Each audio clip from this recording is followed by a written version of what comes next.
Thank you, my dear father, said Miranda. Now tell me, sir, your reason for raising the sea storm. Now, here he said, thank you, my dear father, for loving me so much. But she's asking, you told me a big story, but tell me the reason for raising this dreadful sea storm. Know then, said her father, that by means of this storm my enemies, the king of Naples, and my cruel brother, are cast ashore upon this island. Now he says that when the daughter asked for the reason for raising such a sea storm, he says that, yes, you have to know because it's in the mid of the sea storm. My enemies, the king of the Naples, Alonso, and my cruel brother Antonio are in the sea. They are struggling in that sea.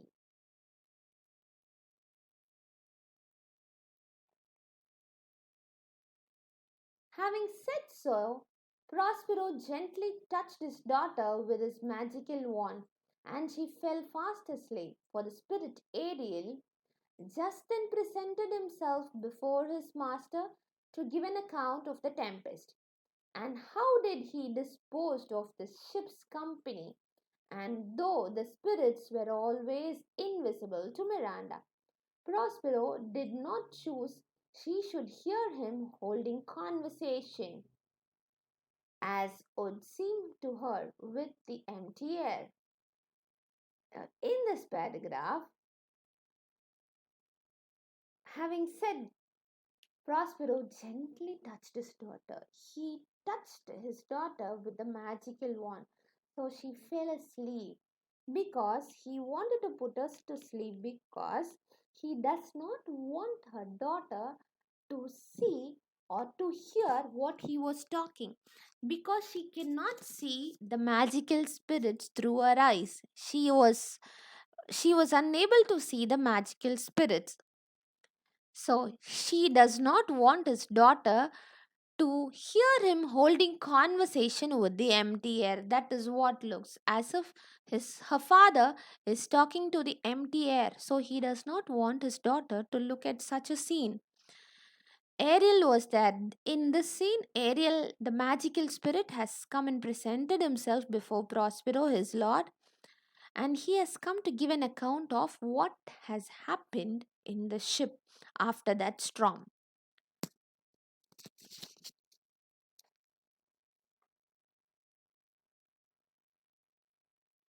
Well, my brave spirit, said Prospero to Ariel, how have you performed your task?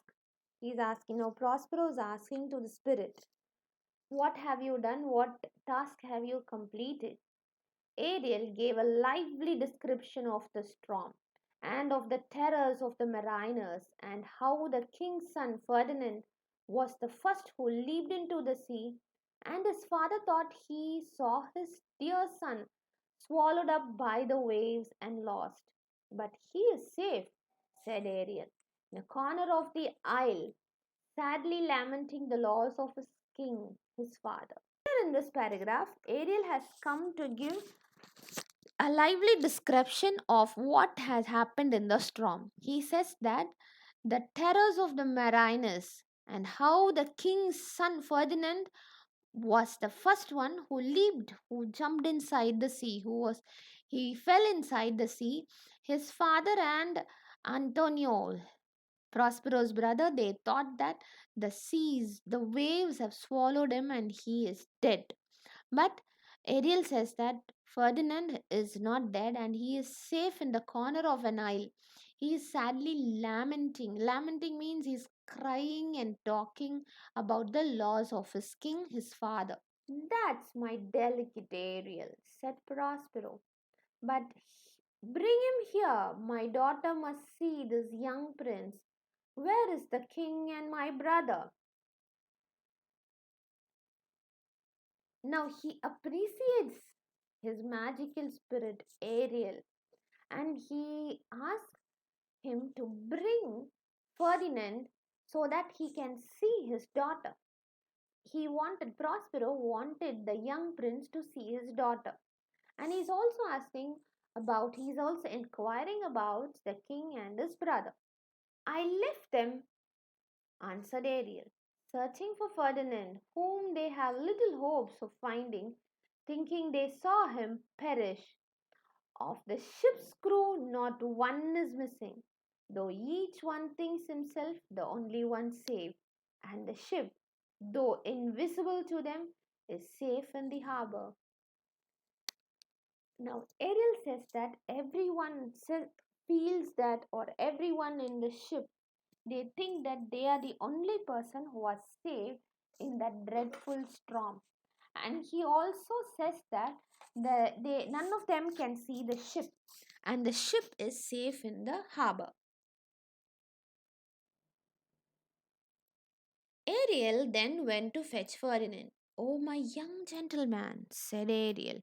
When he saw him, I will soon move you. You must be brought, I find, for the Lady Miranda to have a sight of your pretty person. Come, sir, follow me.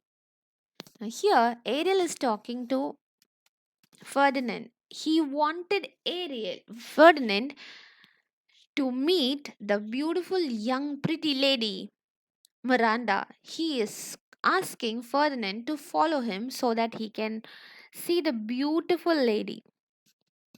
He followed in amazement the sound of Ariel's voice till it led him to Prospero and Miranda, who were sitting under the shade of a large tree.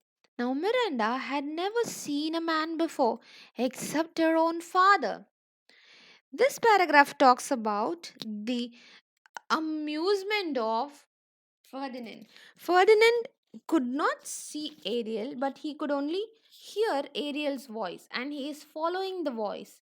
That voice led him to Prospero and Miranda. They both were sitting under the shade of a big tree. Now, Miranda, she had never seen another man in her life except her father. Now, she is looking at Ferdinand. Ferdinand was walking towards Prospero and Miranda. Miranda, said Prospero, tell me, what are you looking at yonder? The father is asking his daughter, oh, Miranda, what are you looking at in yonder? What are you staring and looking? Why are you so amazed? Oh, father, said Miranda in a strange surprise. Surely that is a spirit. Lord, how it looks about! Believe me, it is a beautiful creature. It's not a spirit. Miranda says that, oh, my father, I could see something which is very beautiful. It is some creature. I don't know what creature it is. It's coming towards us, and it is not a spirit. No, girl, answered her father. It eats and sleeps and has senses such as we have. This young man you see was in the ship.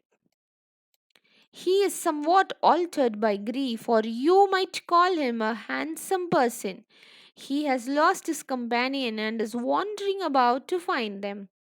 The father says that, no, my little girl, he is also a human being. He eats and sleeps and he have all the senses like we both have. He is also like us. So he was the one among many inside that ship. There were a lot of people in the ship, and he was the one who escaped from the ship. And he also says that you can call him a handsome person.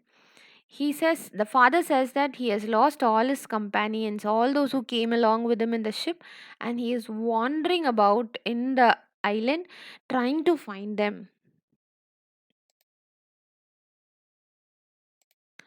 Miranda, who thought all men had grave faces and grey beard like her father, was delighted with the appearance of his beautiful young prince, and Ferdinand, seeing such a lovely lady in this desert place, and from the strange sounds he heard, expecting nothing but wonders.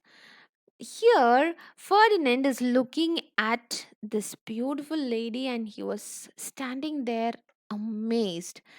At the same time, Miranda, who thought that all men will have one grey face and grey white beard, like just like a father, she was looking in delight at the appearance of this young prince. He was so handsome.